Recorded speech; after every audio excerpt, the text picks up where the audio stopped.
Today is May 4th, 2012. This is Carol Garlow. We're at the home of Al Chervan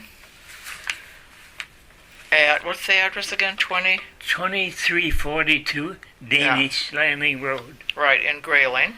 Yeah. Did I say my name is Carol Garlow? I already said that. Okay.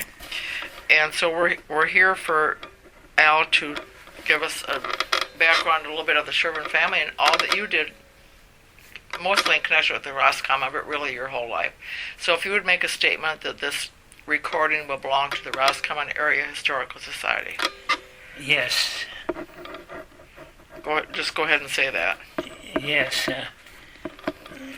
You may use it in any way you wish. Okay. Thank you very much. Okay, let's, we did a recording with your brother Andy and Ed in 2001. So we have a little bit of the background information, but I'm going to ask you also who in your family came to Roscommon first. My mother and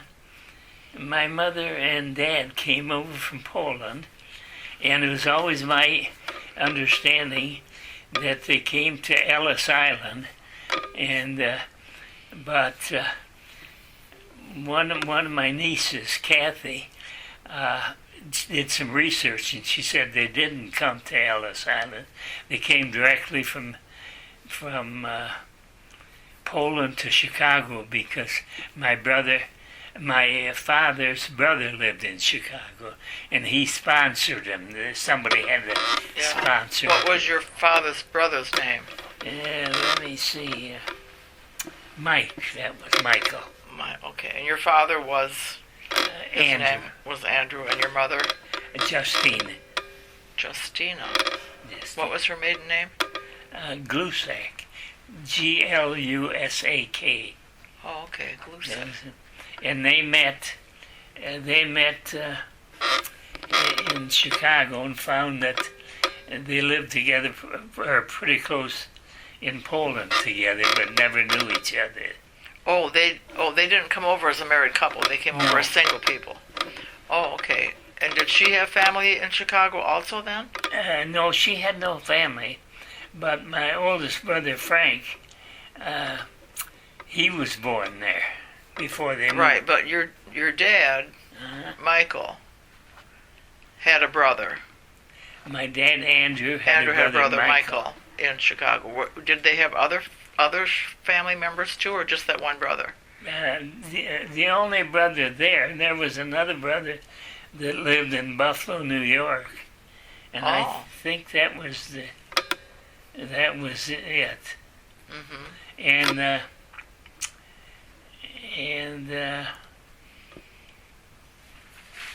the house, the old homestead were on Chervan Lane there, you know. Yeah, the two-story white clapboard. Yeah,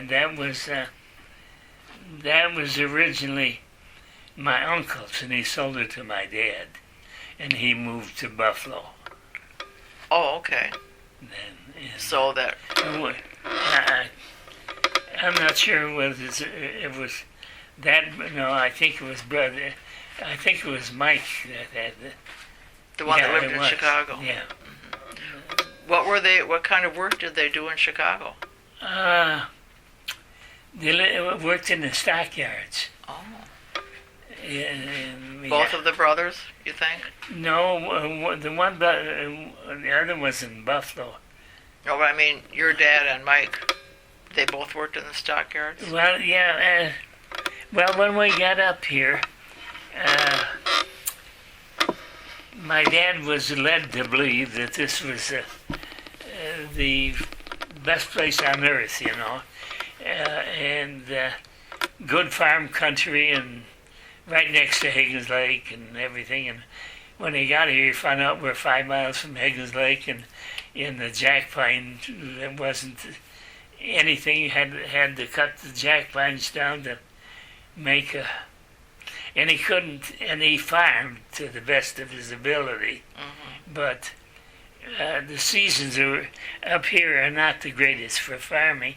Some years the entire crop would freeze out, the corn and everything, and so he picked up odd jobs for a long time. He worked on the railroad. Remember they had these cars. Or did you ever see those? The side rails, you mean? No, a little car that, not a car, but ran on the rails, and they would go up and down right, and he worked there, but that wasn't enough to maintain a family of 10, so every year he'd go to Chicago for the winter. Oh. And he left my mother with the 10 kids. No kidding. Okay, well, so they were married in Chicago. Do you know, I'm trying to think now how, she didn't have any family, so No. you don't know who she stayed with or what she did when she lived what did she do in Chicago? In Chicago? Probably never said. Don't think I ever. Yeah, so when they came to Roscommon, had some of the children been born in Chicago? Frank. The oldest one? The oldest one. Okay, so they came here with a baby. Uh-huh. Wow. And so we lived there, and I don't know if you know where that is, but you know where Andy lives? Yes, Well, if you went on Billman Road. down the hill, past that, on the left-hand side, about a mile, is where we lived. Oh, okay. That was the old homestead. Is the house still there? There's nothing. John was just telling me that the Dale Chervan, Dale and Bonnie, that they wanted to come over and interview me to find out what I could tell them about the farm, because they went out there. The boys went out there with a what do you call them? Metal detector? Metal detector, trying to find something, and they found one object that it was a boot jack. Oh. You know what a boot jack was? And Huh. but they were wondering if I could remember where the buildings were. So there's just a little part of this cement foundation there, so they would know better where to look. So do you think that your mother and dad built that place, or what? Yes. Because the one the brother had was the one on Chervan Lane, so they built. Yeah, I'm sure they built that, and they just. So they came. I think Andy and Ed said on their recording that your parents came here in 1910. I don't remember. It's all in that book that we just looked at somewhere. Oh, okay. Well, that's okay. And Frank was a baby. Yeah. So then the babies kept coming. And there was another couple by name. Do you remember Dave Soapstock? Well, his mother and dad lived kitty corner across the street from us, and they came over from Poland about the same time. And the two ladies midwifed each other's kids. Oh, no kidding. Yeah, they were all born At home, I imagine. They were all born at home until I think maybe there might have been some of them by that time. I don't know. Okay, where are you in the pecking order? And let's see. I think there was Frank and Pauline and John.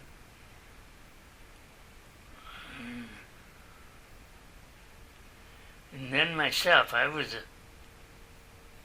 think I was the fourth one. Okay. So what year were you born? 6, 7, 16.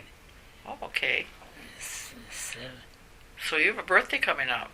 Yeah, I got 96 coming up. Yeah. Jeez, that's so wonderful. Wonderful. And So you remember your childhood on that farm? I missed one in that. So I was 5th because Anne was in there. Okay. Do I remember? Do you remember being on that farm that you're talking I about? remember walking 4 miles to school when I was in the first grade. 4 miles. Through the woods. There was no road. And you know where the old Steckard School is? By the river there, by Amway, by Airway Lodge. Yeah. It's just across. Yeah. There's a white building, Yeah. and that was where we went to school. Oh my! Well, you did walk a ways. And I remember in the wintertime, my dad used to try to make a road by he used a horse and he had a kind of a roller behind it to pack the snow. Because I remember one time my one sister fell off and we ran over her with a roller and just planted her in the ground there in the snow. She didn't get hurt. But there were many times I remember that we practically skated when we'd get one of those rains and freeze and you could walk right on top of the thing. Wow. It went to the 8th grade. And did you go for all 8 grades there before you went to town? Oh, you just went there 1 year. 1 year, and then we moved into Roscommon. Oh, okay. And we got such a good education in that 1 year that when they brought me into Roscommon, I was so far advanced they put me in the 2nd grade for 6 months, and then they put me in the 3rd the same year. Really? So I went from. So you were just at the Steckard School for your 1st grade. Yes. And your older brothers and sisters were there with you, I imagine. Uh-huh. Do you remember who the teacher was? I did, but I can't remember. What's the name? There was one teacher for all 8 grades, I assume. And there was what was the name of it? I'm trying to think.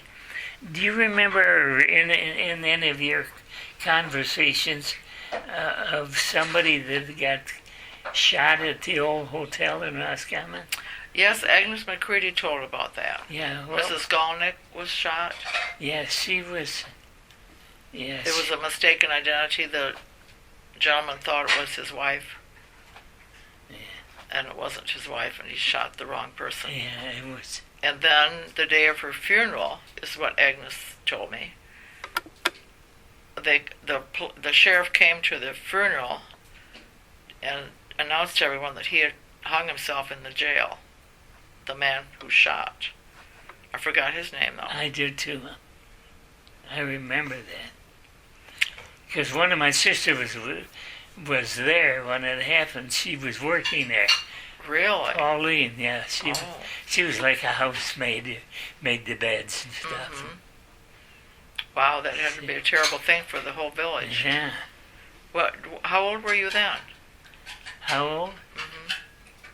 Like we were just in school, young yet.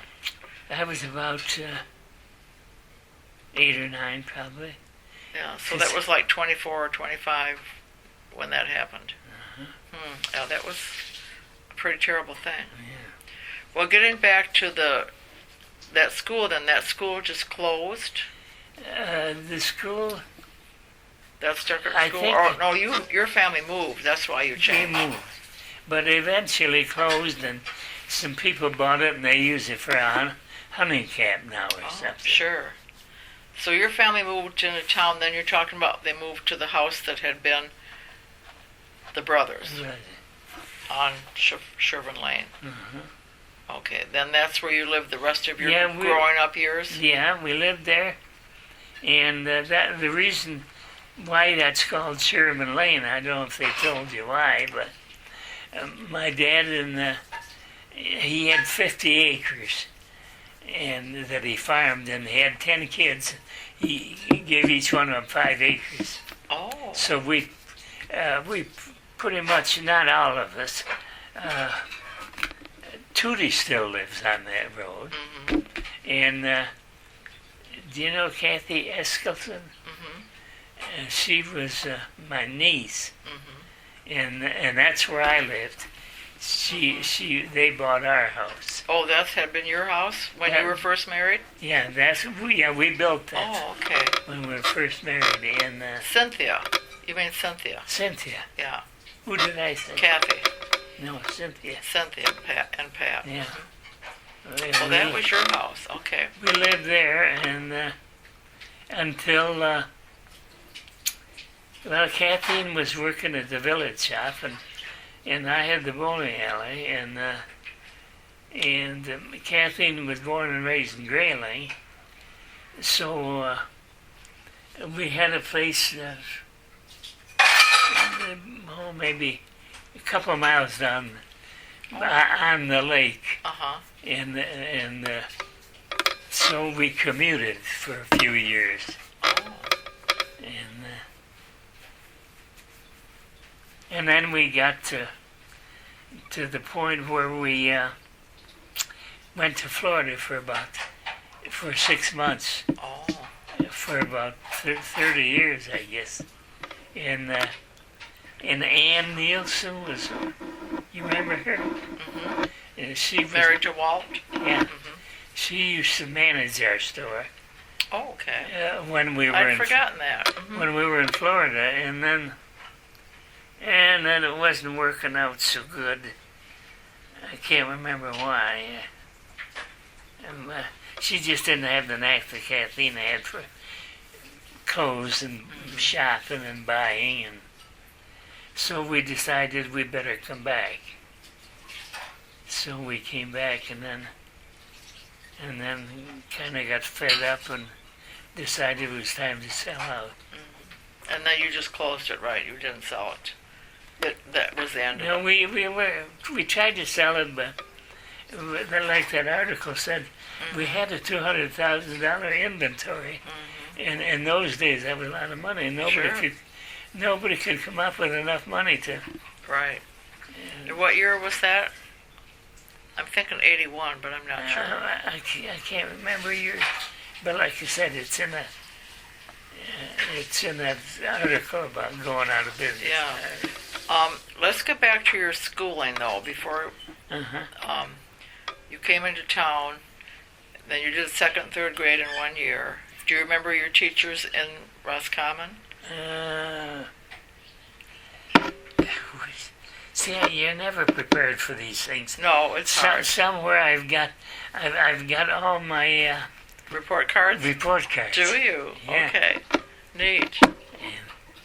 I bet you were a good student. There was a Pangborn, I think it was. Ruby Pangborn was one of my teachers. Mm-hmm. So when you started school, you were in the white clapboard building. Yeah, the one that became the Masonic Hall. Okay. So I graduated from that Masonic Hall building. Oh. Before it was moved. Oh, okay. Oh, okay. Wow. And we had about in those early years we had an epidemic of scarlet fever, I think it was, and we were quarantined in the house for like 3 or 4 months. And John. We thought we lost him. I could still picture him now. He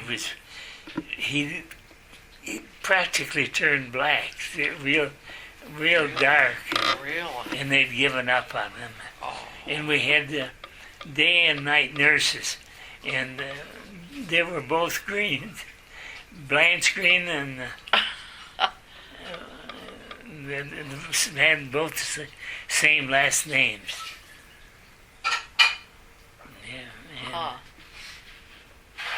And then I was unable to, with 10 kids, and my dad always had heart problems. Oh, did he? And he was trying to farm that were Eskilsons live now.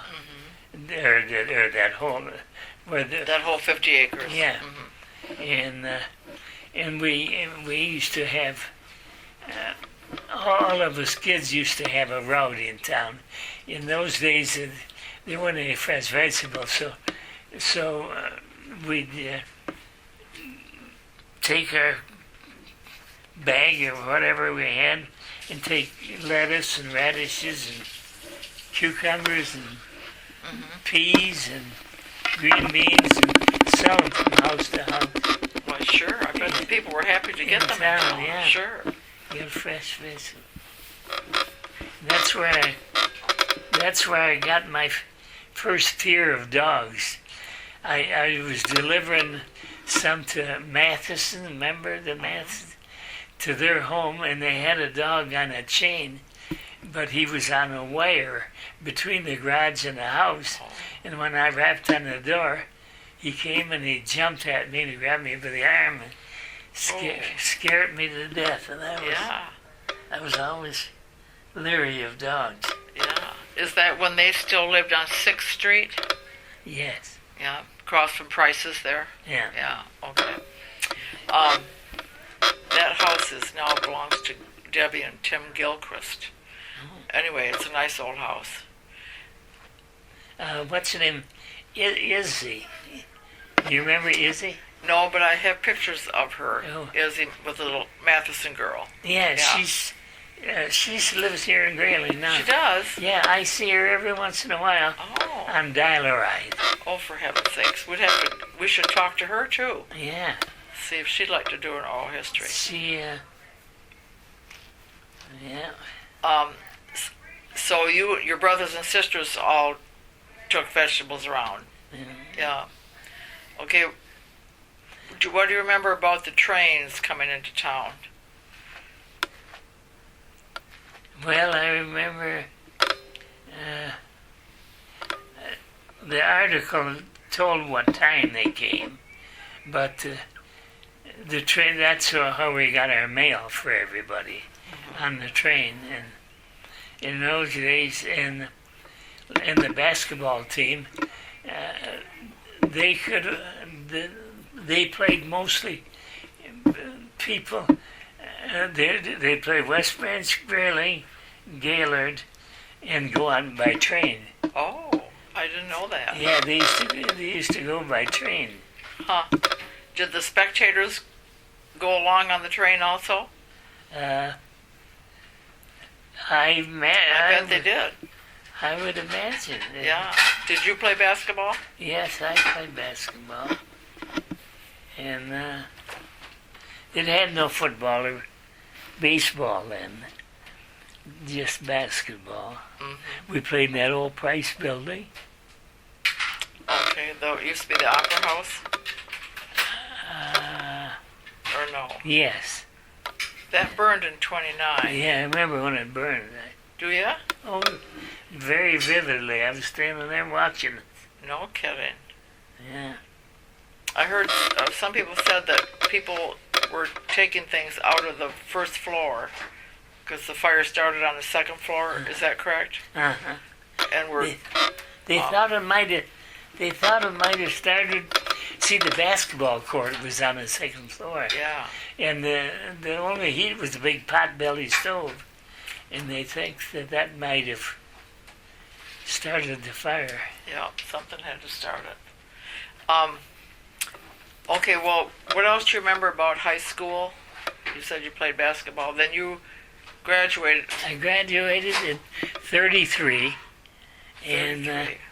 there were 9 kids in our class. Oh my gosh. And the first one, you've probably heard of the floaters. Mm-hmm. One of them is in my class, and he was the first person killed at Pearl Harbor. Hmm.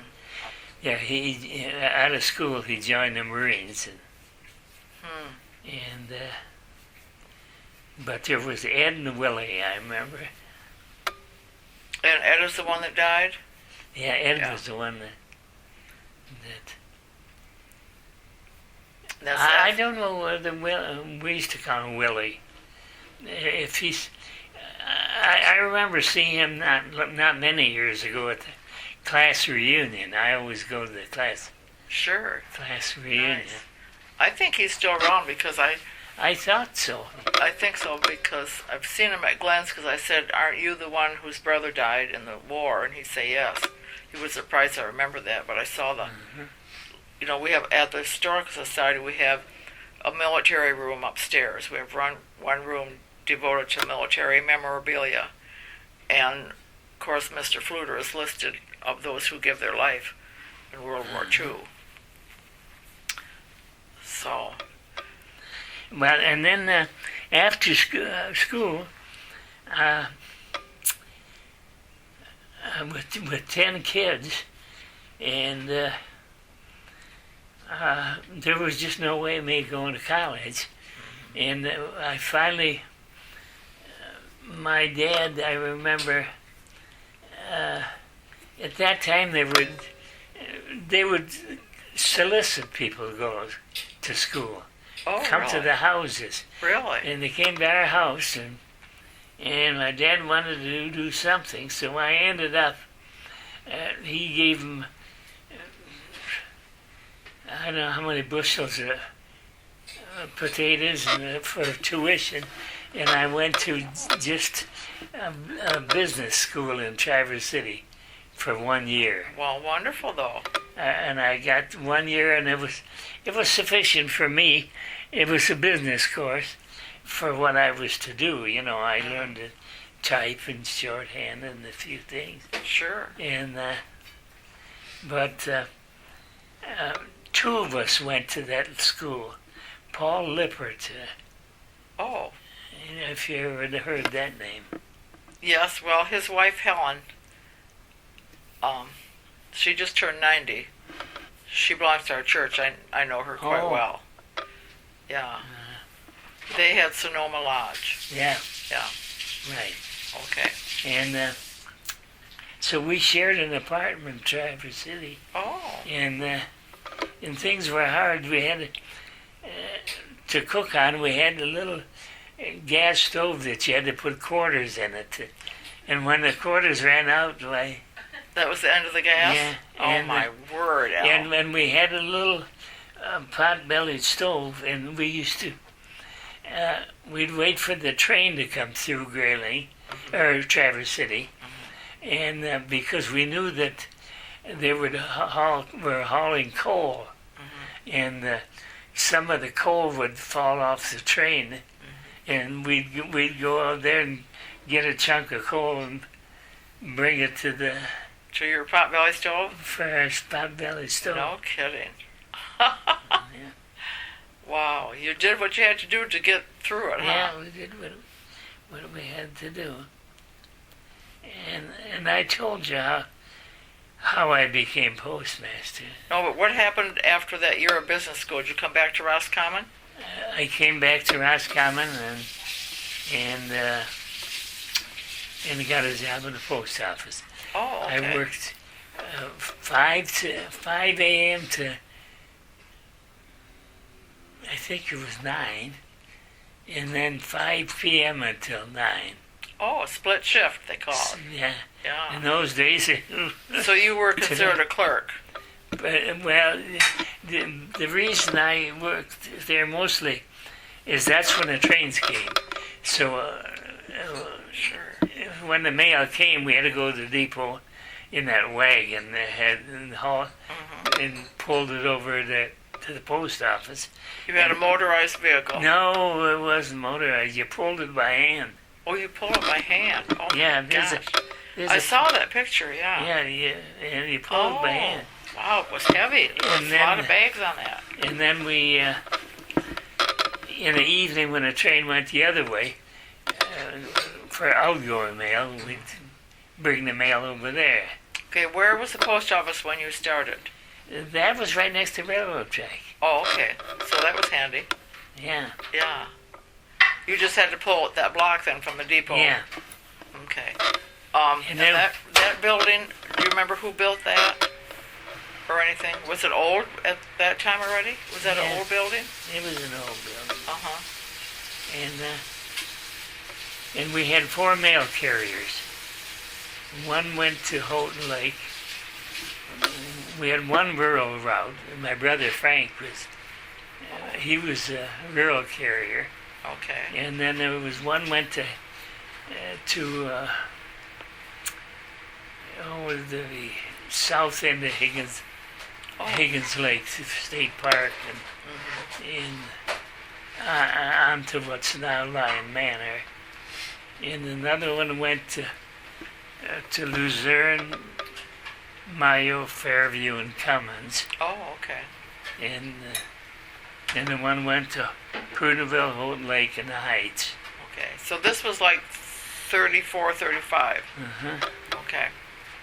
And I remember the first mail carrier we had going to Maya was John Pearsall. Oh, okay. I've heard that name, but I don't know about the family. And what kind of vehicle did he have? Did he have? Yeah. He had his own vehicle, Yeah. truck to take to make that route. Yeah. So how long were you the person that had that split shift? Quite a while. It was a few years, and then I went to service. Oh, okay. Well, okay. Let's fill us in on that. And Well, when- so when you first started, who was the postmaster?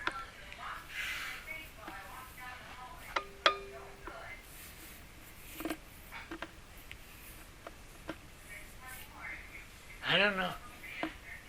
Is Jess Green in there? Did you work for Jess Green? Because it said he was the postmaster for a while, but then the political Changed change and he was out of a job then, and that's when he started the the bar. tavern. No, I don't recall.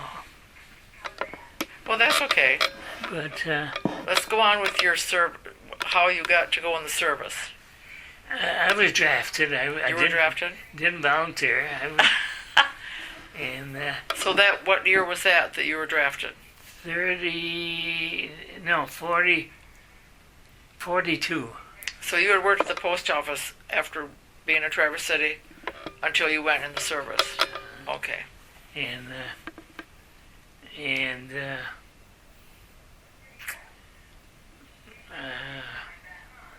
remember that picture?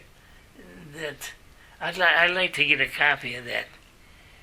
Oh, the one I brought you? Yeah. Oh, okay. I'll make a copy and bring it to Will you. you? Yeah.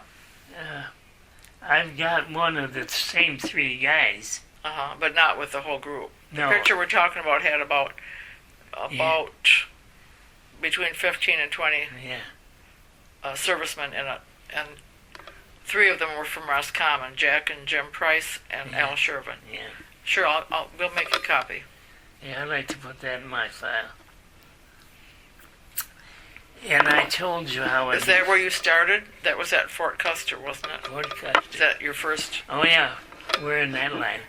From Fort Custer, I went to Fort McClellan in Alabama for infantry basic training, and then from there, because I had a postal background, they sent me to Westchester State College in Pennsylvania Oh, for postal training, really? and I knew more about it Than the teacher. than the teacher at that time.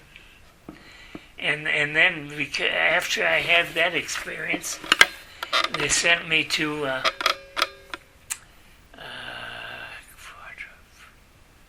what's the name of that?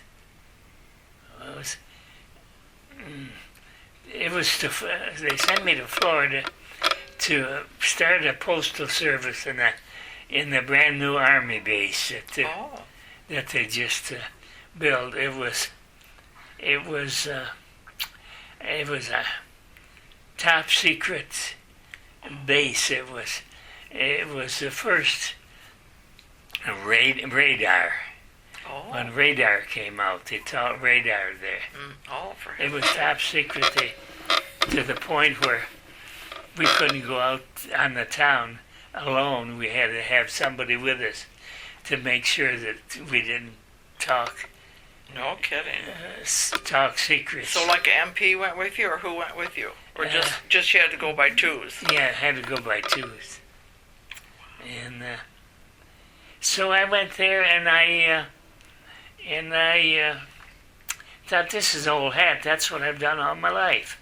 And let's do something else. And I asked for a transfer, and so they transferred me into the Signal Corps, and sent me to Camp Crowder, Missouri, to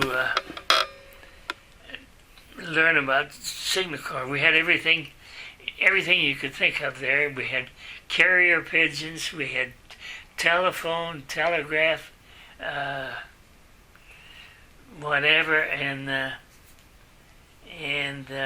it was there that it was ironic because I was appointed postmaster by Harry Truman, and while I was at that base, Harry Truman came over and looked over my shoulder. No kidding. While we're in class, he was making an inspection of the base. But When you were still in Florida and training?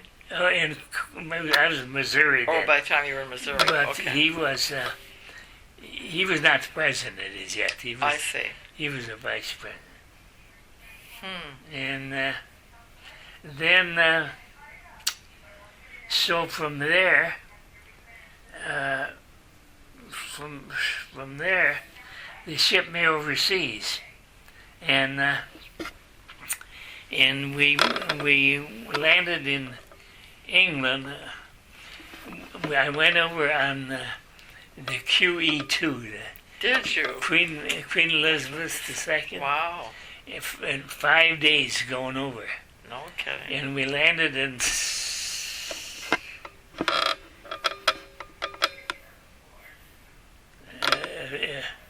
I don't know if we landed in Southampton, but anyway, we took a train across there to where we embarked to go to France. To Europe.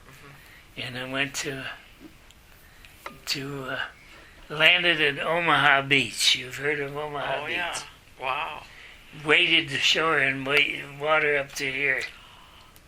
Wow. Cold water. Up to your neck, he's showing They, us. well, the reason for that was we were on one of those LSI, landing craft infantry, that's supposed to run up on shore and you just walk off. Well, it was so stormy and the wind was so blowing so hard and so rainy that we stood there on that deck of that boat for about 6 hours. Just standing there, one held the other up practically. We were, and No kidding. finally they said, it doesn't appear that we're going to be able to make it. So everybody overboard. So we all had to climb these rope ladders and jump into and wade to shore. Wow, how terrible. We waded to shore, and we walked inland about 100 yards or so, and they said, we're going to spend the night here. So, What time of the year was it? You said the water was cold. it was still cold. It was June, Oh, okay. because D-Day was 6th June of June. 6th, yeah. June, the day before my birthday. Oh, okay. And so we paired up because each had a half of a, in our backpack we had half of a tent. Oh, okay. So we shared, so we didn't bother to put the tent up, we just laid it on the ground and went to sleep. We were tired by then, and when we got up in the morning, we were laying in 6 inches of water that just came right up through the. My word. And then, and that's the way that we had to march to where the inland, to where they had the trucks, and they took us to. Our first stop was Versailles. You've heard of Versailles. That's where the First World War was signed. Mm-hmm. And we took over the palace for our headquarters. Wow. And the fellow that I showed you with Eisenhower, the chauffeur, he married an English girl over there, and not an. I think it was English. But I went to his wedding, and it was in the chapel of Louis XIV. Oh, my goodness. Wow. That was after the war, though. This wedding. Huh? No, the wedding. No, that was... during the war. Oh, yes. No kidding. Shortly after we got there. Oh, my goodness. And... so you were in this palace? Your headquarters? Uh-huh. Like how many men? Gee whiz. Like hundreds? Probably. Mm-hmm. Probably. We did the communications for Eisenhower's staff, for the staff. Mm-hmm. And then after that,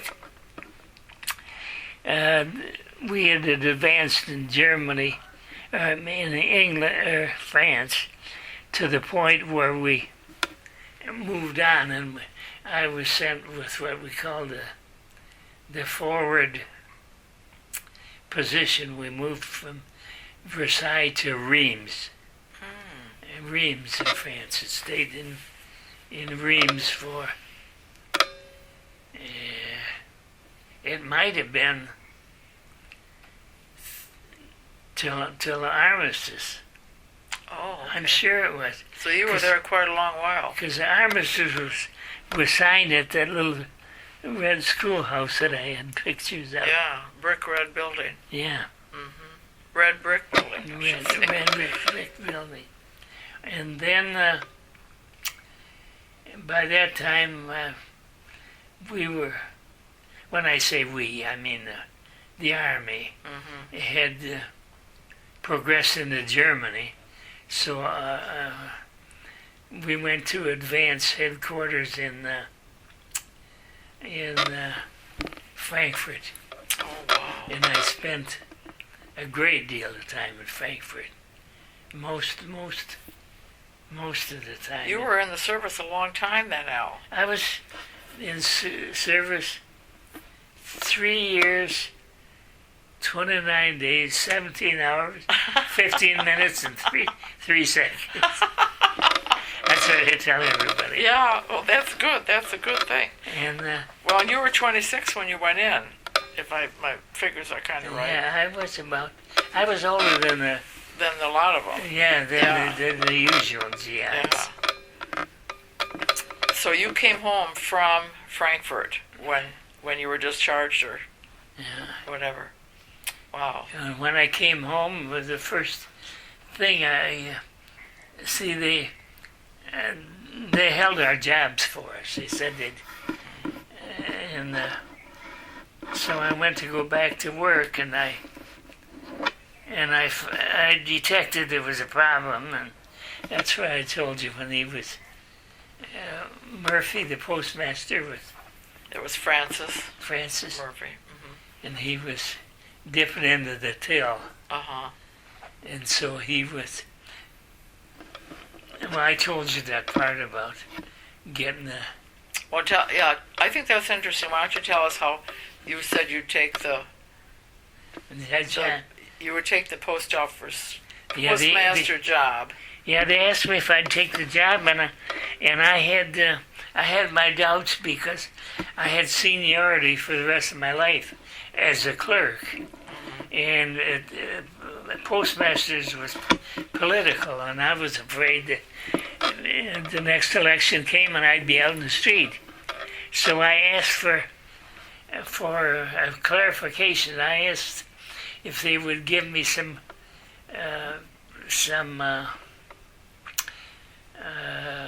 security, and so I got a letter from Truman's office saying that I would have seniority, and I could only be removed from for just cause, for malfeasance in office or something. So I took the postmaster's job. And So that was in 45 or 6 then? 45. 45. I got home on Christmas Day of 45. No kidding. And I always said if I ever hear Bing Crosby sing I'll Be Home for Christmas one more time, I'm going to... Because all the way home I bet. on the shift, they played that song, I'll Be Home for Christmas. Over and over. Over and over and over. How long were you still with the Price Brothers? Just in basic training? Just about 3 days. Oh, really? Yeah. So that little snapshot we have is Yeah. just in that little time frame. Yeah, and they... Then did you correspond with I don't recall that. other guys from Roscommon? I know you had I did with Art. with Art Osling Osling. until he But died. I don't think I did with anybody else. And Now, Francis told us that your mother would kind of dictate a letter to her, and she would type it with an original and 4 carbon copies, and so each of you boys received the same letter. yeah, And then she would take turns as to who got the original. yeah, I remember getting those. Yeah. You were happy to receive them, I bet. Oh yeah, because they were so general, they would refer to each one of the kids, and we got Sure. to Keep you up to date on the kept family. up to date. Yeah. While I was over there, I had the opportunity to go from Frankfurt to Le Havre in Belgium, and John was there, Your brother John. and Wonderful. and I got to meet him Oh, that had there, been and nice. Mike was well when they got through with the Germans, he was assigned to go to the Pacific. And but while he was waiting there,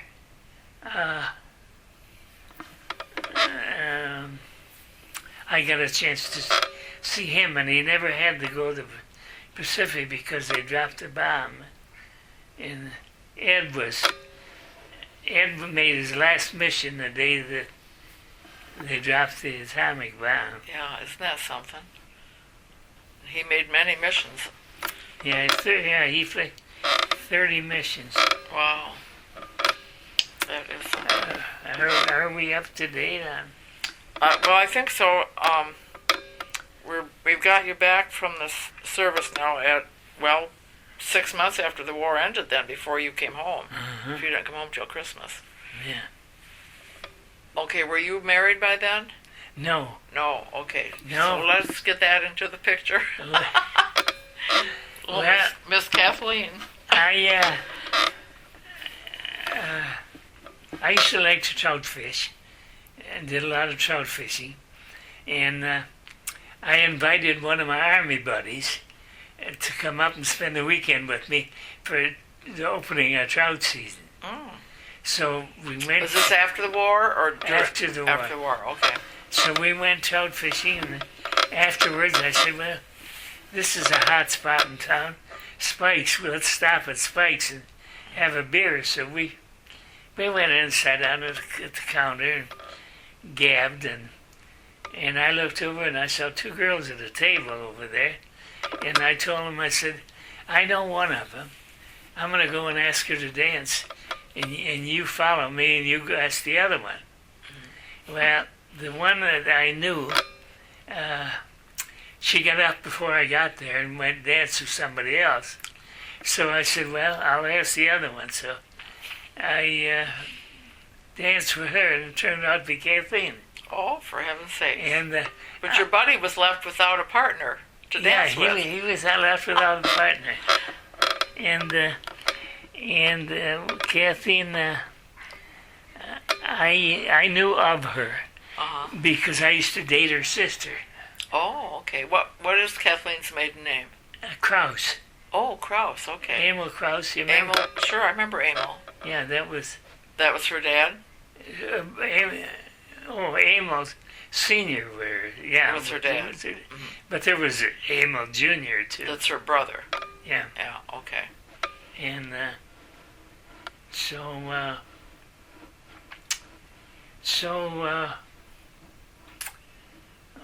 So was this a whirlwind romance? well, I took her home, and when I got home the next morning, I found she left her fur coat in my back seat.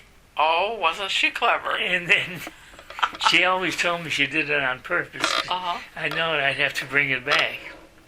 And then, so we started to date a little bit. And in those days, did you ever hear of a box social? Mm-hmm.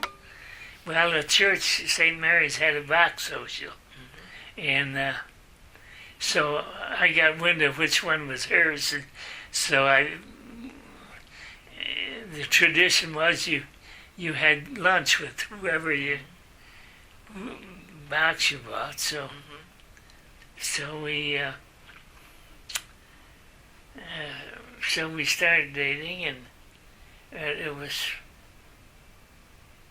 that was in June, and we didn't get married. We got married the 10th of January. Oh, okay. Of 47, though, then? By then? 46. You didn't come home till 45. December of 45, I thought. Yeah. Oh, 45. 46. And then 46 would have been when I went fishing and met her. Mm-hmm. Okay, It would be 47, right? 47, yeah, okay. Right. Very nice. Well, you've had quite a few years together, I'd say. Yeah. That's great. That's great. And So then, did you settle did you stay living in Roscommon then? yeah, stayed at that house where the Eskilsons live. Okay. And, Who built that for you? Did you have it built? Yeah, Charlie Pattenbooth. Oh, did he? Uh-huh. Well, he always built flat-roofed ones. Did he build that one? Yeah. You had I know. a two-story. I think Charlie did. I'm not. I know he built the bowling alley for me. Mm-hmm. Okay. When did that come into the picture? Are we too early for that? I had the dates in there in that book. I could tell you in a minute. Well, let's take a look at it. Let me stop this a minute.